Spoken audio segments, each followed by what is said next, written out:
Hey, good day to you. This is Todd. I am just a regular dude walking in the Word. Hey, thank you for joining us as we're working through our way through Galatians. We're in chapter 4. We're going to spend 3 episodes on chapter 4. And again, Galatians is not like the easiest book to teach. It spends a lot of time talking about grace. So it's not like, a nice easy story like Esther was, that we have a lot of things with. But thanks for sticking with us as we go through this. These are important concepts for us to understand. Paul wasn't writing this just because he had nothing to do. He was writing it because there was a problem with people understanding their understanding of grace. Okay, and so he was spending this book teaching the people about that, and you're going to see all that, how that all plays out here. So today we're talking about adoption to children of God. Okay, so let me read here. It's chapter 4. We're going to be reading verses 1 through 7. Okay, let me get my spectacles on here. It says this: "What am I saying is that as long as an heir is underage, he is no different from a slave, although he owns the whole estate. The heir is subject to the guardians and trustees until the time set by his father."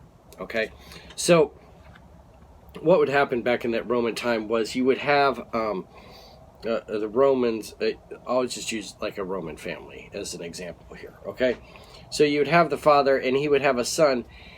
What would happen is that son would be in charge of the slaves, and the slaves would take care of him and raise him. Okay.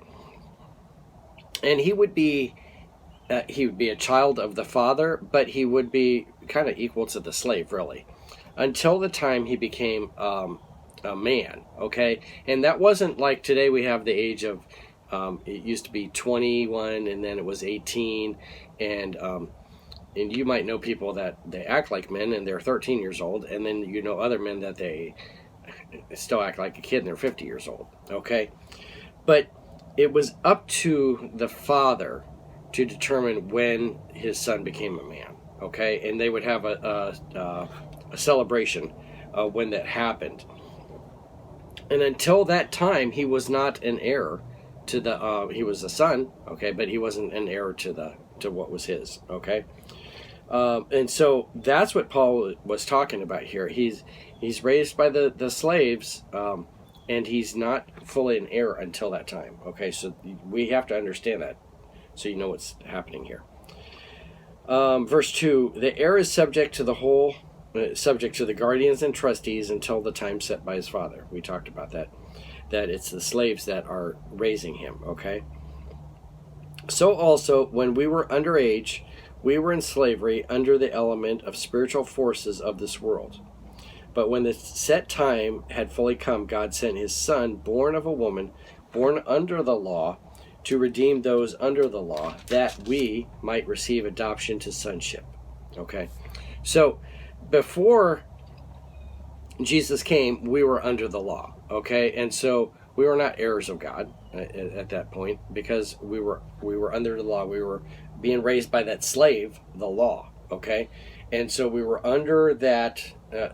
You might, in past episodes, we've talked about a tutor, and so that slave was a tutor, showing the law to us. Okay, so we were under the law before Jesus came, but then it says in verse 5 that we might receive adoption to sonship. Okay, so adoption today is we know many families that adopt children, and they usually, it's a baby or any age kid, really, and then they're adopted. It's like have new parents and so forth. What he's talking about here is a little different, though.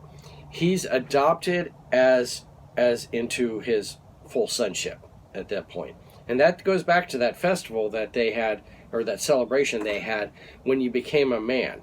When you became a man, then you were kind of adopted as a son. You were still born of your father, okay?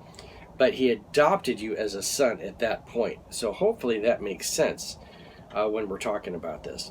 Okay, so We're adopted as sons now. And you can say sons and daughters. We're children of God, okay? Verse 6, because you are his sons, God sent the Spirit of his Son into our hearts, the Spirit who calls out, Abba, Father. Okay, so now we can call on God our Abba, Father. Abba is a word that was not, it was like treated so sacred and holy that the translators didn't translate that word, okay? They kept it as Abba, which means Father, okay? And so we are now like a child of God at that point, okay? Verse 7, so you are no longer a slave, but God's child. And since you are his child, God has made you also an heir.